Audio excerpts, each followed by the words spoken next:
Everyone, welcome to teaching युवा। आज हम वर्कशीट नंबर 15 स्टार्ट करने जा रहे हैं, जो कि साइंस सब्जेक्ट की है क्लास 9th के लिए। ये भी आपको चैप्टर नंबर 3 से ही ली गई है। और आज का जो टॉपिक है वो है परमाणु द्रव्यमान। परमाणु हम जैसे कि पढ़ चुके हैं, कोई भी तत्व है, यौगिक है या फिर कोई भी कण है, वो हर कोई चीज़ परमाणु की बनी होती है। अब सबसे पहली बात ये आती है कि परमाणु का खुद का भी अपना भार होता है या नहीं। यही चीज़ हम इस वर्कशीट में डिस्कस करेंगे। चलिए वर्कशीट स्टार्ट कर लेते हैं। यहाँ पर जिज्ञासा दीदी ज्ञान से कहते हैं, ज्ञान, हम जानते हैं कि परमाणु इतने नन्हे कण होते हैं, तो क्या इनका अपना कोई द्रव्यमान होता भी है या नहीं? अगर होता है तो हम उसे किस तरह व्यक्त करते हैं और लिखते हैं? जैसे कि अगर आप किसी रास्ते पे जा रहे हैं तो आप उस रास्ते को बोलेंगे कि 2 किलोमीटर लंबा रास्ता है, तो इसका जो मात्राक है रास्ते का मापने का वो किलोमीटर है। अगर कोई संतरे लेकर आ रहे हैं तो या फिर कोई चीज़ वज़न में मापते हैं तो उसको किलोग्राम में या फिर ग्राम में मापते हैं। इसका मात्रक ये होता है। तो जो परमाणु को मापने का, उसका द्रव्यमान मापने का मात्रक है, वो क्या होता है, वो जिज्ञासा दीदी ने पूछा। तो ज्ञान ने क्या जवाब दिया? हाँ दीदी, वैज्ञानिक जॉन डाल्टन ने कहा था कि हर परमाणु का अपना द्रव्यमान होता है। उन्होंने निश्चित अनुपात के नियम अनुसार परमाणु द्रव्यमान की गणना भी की। उन्होंने सबका परमाणु द्रव्यमान निकाला भी। परमाणु द्रव्यमान को किसमें? यूनिफाइड परमाणु द्रव्यमान इकाई में लिखा जाता है। किस में लिखा जाता है? यूनिफाइड परमाणु द्रव्यमान इकाई में लिखा जाता है। ये आप अपनी कॉपी में भी लिखेंगे कि परमाणु द्रव्यमान को मापने की इकाई बताइए। परमाणु द्रव्यमान को जिस इकाई में लिखा जाता है वो बताइए। तो उसको यू में व्यक्त किया जाता है। यूनिफाइड परमाणु द्रव्यमान इकाई में लिखा जाता है परमाणु द्रव्यमान को। इसका ये आंसर हो जाएगा। अब 1U द्रव्यमान कार्बन। अब जो इसका जितने भी परमाणु हैं उन सब का द्रव्यमान हम कार्बन परमाणु के द्रव्यमान की तुलना में ही व्यक्त करते हैं। कैसे? कि अगर मान लीजिए यहाँ पर एक तरबूज ले लिया, इसको मैंने कार्बन मान लिया, कार्बन का परमाणु मान लिया, तो ये जो कार्बन का परमाणु है इसको हमने क्या करा, 12 फाके ले ली। जिस तरह से इसमें दिखा रखा है ना, इसकी जो फाके हैं उसमें काट रखा है, तो इसकी कितनी फाके ले ली, इसको कितने भागों में बांट दिया? 12 भागों में बांट दिया। और इसकी जब इसका जो एक फाक होगी, एक जो फाक होगी वो 1U के बराबर होगी। कहने का मतलब ये है कि अगर इसकी 1 2 3 4 5 6 7 8 9 10 11 12 फाके अगर इसकी तरबूज की ले ली जाए तो उसकी एक फाक जो होगी उसका जो द्रव्यमान होगा वो 1U के बराबर होगा। 1U के द्रव्यमान कहलाएगा, जो कि हम एक तरह से ये कह सकते हैं, ये 1U का जो द्रव्यमान होता है वो हाइड्रोजन का होता है। मतलब कहने का ये है 12 फाके अगर ली तो 12 हाइड्रोजन का द्रव्यमान बराबर होगा एक कार्बन के द्रव्यमान के। ये पूरा तो सारी की सारी कार्बन की फाके थी ना, ये किसकी फाके थी? ये सारी की सारी कार्बन की फाके थी। ठीक है, तो हमने अगर 12 फाके किसकी ले ली? कार्बन की ले ली, कार्बन की फाके ले ली, तो एक जो होगी वो हाइड्रोजन कहलाएगी। ठीक है, उसके द्रव्यमान के बराबर होगी।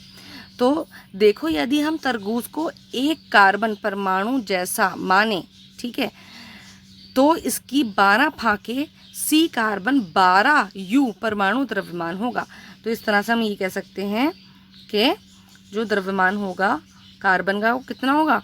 वो 12U होगा, एक कार्बन के परमाणु का द्रव्यमान। ठीक है, इसी तरह एक भाग हाइड्रोजन परमाणु का 1U जैसा है, और ऐसे ही 12 फाके 16 फाके लें तो ऑक्सीजन के परमाणु द्रव्यमान जितना, यानी 16U होगा। कितना होगा? 16U होगा। अब इसकी जैसे कि 12 फाके हैं, उसी में 4 ऐड कर देंगे, 4U और 4 फाके और ऐड कर देंगे, तो वो ऑक्सीजन परमाणु का द्रव्यमान हो जाएगा। ठीक है, चलिए आगे देखते हैं। ये मैं आपको थोड़ा सा समझा देती हूँ परमाणु का द्रव्यमान कैसा होता है। और यहाँ पर जी आपको इन्होंने समस्थानिक बता रखा है, ये क्या है, चलिए एक बार समझ लेते हैं। जैसे कि आप यहाँ पे देख सकते हैं, यहाँ पे मैंने परमाणु का मॉडल बनाया है।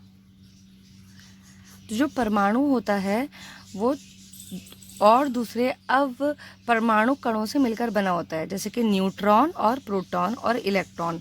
जो इलेक्ट्रॉन होते हैं वो परमाणु के नाभिक के इर्द गिर्द क्या करते हैं, चक्कर लगाते हैं, गणना करते हैं। और जो न्यूट्रॉन होते हैं और प्रोटॉन होते हैं वो नाभिक के अंदर मौजूद होते हैं। इन्हीं दोनों की संख्या के कारण इन्हीं दोनों से क्या बनता है, एक परमाणु का द्रव्यमान निश्चित होता है, परमाणु का द्रव्यमान बनता है। अब हर किसी परमाणु की कुछ परमाणु संख्या होती है, जिसको हम किससे, Z से दर्शाते हैं, Z से दिखाते हैं। तो वो जो Z होता है वो किसके बराबर होता है, वो नंबर ऑफ प्रोटॉन के बराबर होता है, प्रोटॉन की संख्या के बराबर होता है। तो परमाणु संख्या प्रोटॉन की संख्या के बराबर होती है। तो परमाणु संख्या क्या होती है, प्रोटॉन की संख्या जितनी भी होगी वो उसकी परमाणु संख्या कहलाएगी, वो उसकी परमाणु संख्या कहलाएगी। और द्रव्यमान क्या होता है, परमाणु द्रव्यमान, द्रव्यमान संख्या क्या होता है, प्रोटॉन और न्यूट्रॉन की कुल संख्या का योग द्रव्यमान संख्या कहलाता है। मतलब कि अगर हम न्यूट्रॉन और प्रोटॉन को जोड़ देंगे, तो इनकी संख्या को जोड़ देंगे, योग कर देंगे, तो क्या निकल जाएगा, द्रव्यमान निकल जाएगा, परमाणु का द्रव्यमान कहलाएगा। ठीक है, तो यहाँ पर हम जरा देख लेते हैं कि न्यूट्रॉन और प्रोटॉन को जोड़ देंगे तो द्रव्यमान संख्या होती है। अब जैसे कि मैंने एक कार्बन ले लिया, कार्बन परमाणु, तो कार्बन परमाणु की जो परमाणु संख्या होती है उसको यहाँ लिखते हैं, और जो इसका द्रव्यमान होता है वो ऊपर लिखते हैं, जो कि है 12। ठीक है, और एक और कार्बन हमको प्रकृति में देखने को मिलता है जिसकी परमाणु संख्या 6 ही है, क्योंकि कार्बन है, परमाणु संख्या 6 है और द्रव्यमान संख्या क्या है, 14 है। ठीक है, ये दोनों अलग अलग परमाणु हैं जो कि प्रकृति में पाए जाते हैं, मगर हैं एक ही तत्व के, कार्बन तत्व के हैं। ठीक है, परमाणु अलग अलग हैं। तो इस वाले परमाणु में अगर देखा जाए तो यहाँ पर जो प्रोटॉन है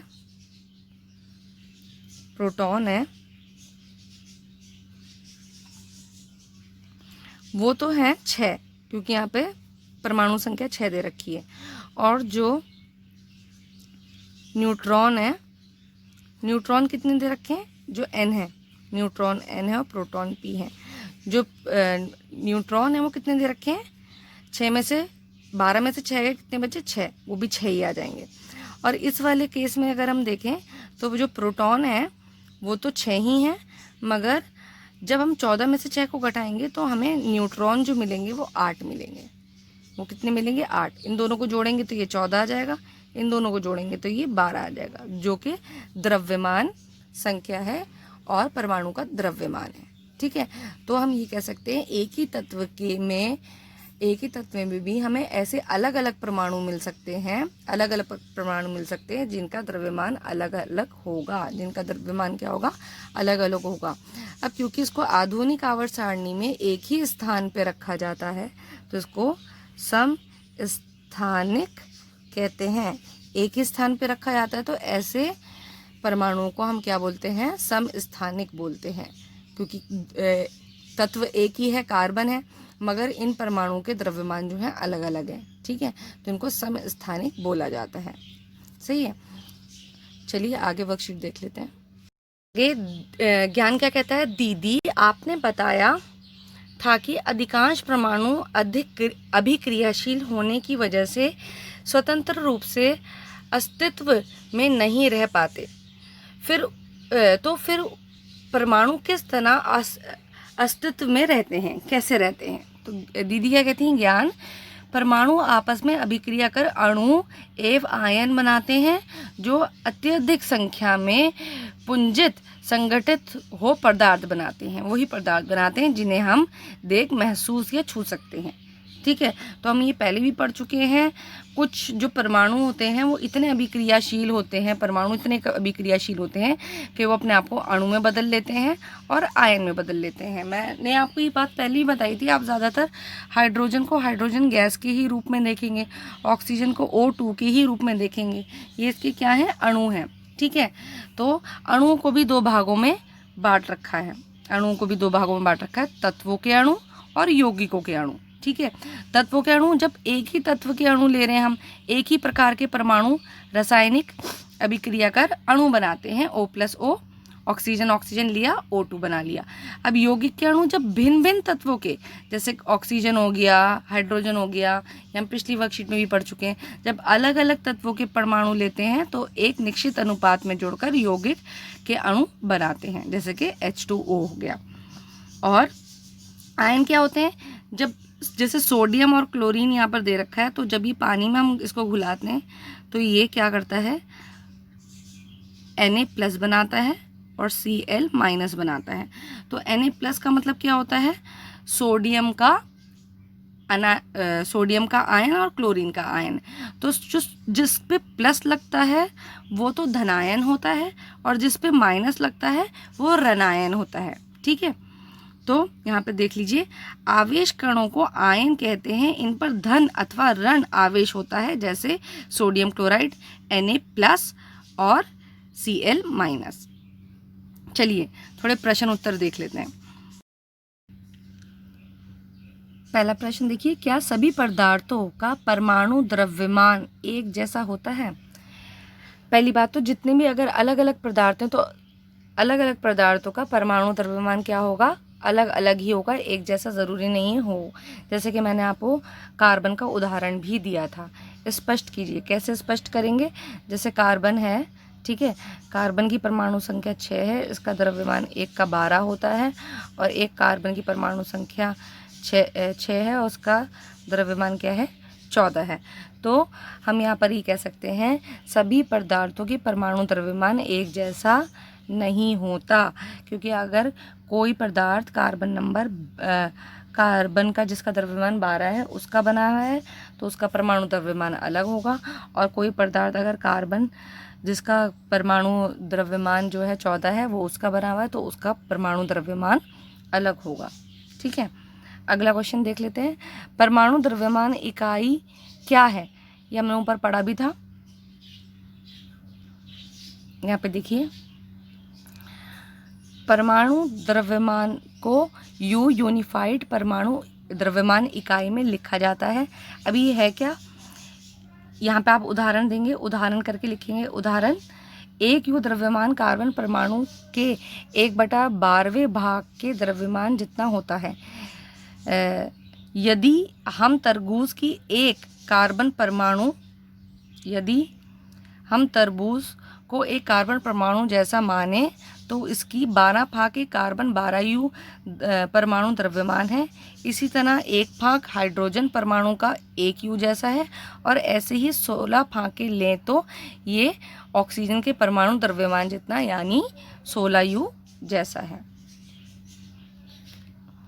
अगला क्वेश्चन देखिए,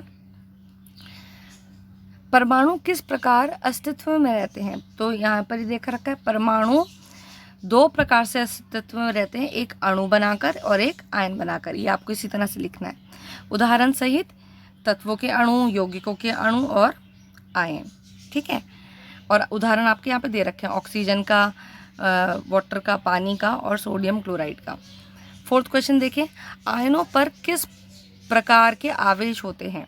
तो आयनों पर धन अथवा ऋण आवेश होता है, जैसे सोडियम क्लोराइड में सोडियम प्लस और Cl-। तो ये 4th का आपका आंसर हो जाएगा, और ये पूरा का पूरा क्या है, 3 का आंसर है। ठीक है, और 2nd का मैंने आपको ऊपर आंसर बता दिया। 1st का जो आंसर है, जो मैंने आपको समझा के बताया है कार्बन का, वो उसको इसमें 1st वाले में लिखेंगे अच्छे से समझाकर कि सभी पदार्थों का परमाणु द्रव्यमान एक जैसा नहीं होता। क्यों नहीं होता? कार्बन परमाणु का आप उदाहरण देंगे और स्पष्ट करेंगे। होपफुली आपको ये वीडियो समझ आई होगी। इसमें कोई भी प्रॉब्लम होती है तो आप मुझसे कमेंट बॉक्स में पूछ सकते हैं, और आप इसको वर्कशीट को दोबारा से रिवाइज़ करिए और दोबारा से समझिए। कुछ पार्ट ऐसे हैं जो कि मैं आपको बाद में भी चैप्टर नंबर 4 में और अच्छे से एक्सप्लेन करूँगी। Hope you enjoyed the video. Thanks for watching.